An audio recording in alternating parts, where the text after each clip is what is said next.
Pimpinan Terra Drone ditangkap di apartemen Jaksel, sempat berupaya menghindar.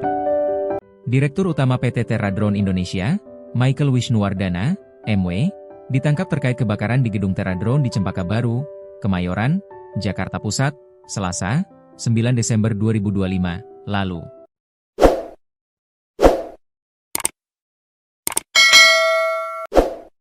Kebakaran gedung Terra Drone tersebut menewaskan 22 orang.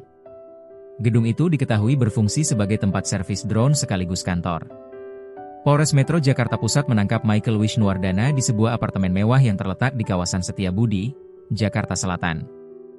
Pagi tadi, di apartemennya, Jakarta Selatan, Setiabudi, ungkap Kasat Reskrim Polres Metro Jakarta Pusat, AKBP Robi Heri Saputra, Kamis, 11 Desember 2025, dilansir wartakotalive.com.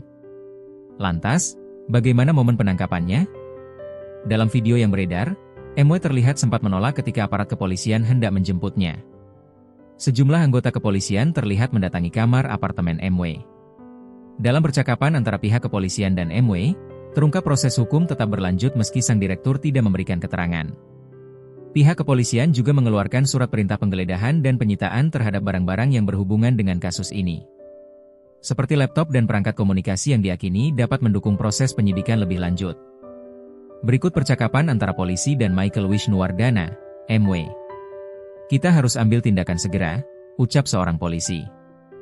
"Gini, Pak. Surat yang saya terima itu kan besok jam 10, balas MW. "Iya, jadi gini, Pak. Proses hukum juga tetap berlanjut. Kita juga cari alat bukti. Harusnya kalau tadi Bapak datang, mungkin Bapak bisa ngasih pembelaan. Dalam perjalanannya kita ketemu alat bukti lagi yang sudah cukup menentukan Bapak sebagai tersangka," terang polisi. "Tanpa ada informasi dari saya gitu?" tanya MW. "Tanpa ada keterangan dari Bapak, ya sudah ditemukan alat bukti yang menentukan Bapak sebagai tersangka."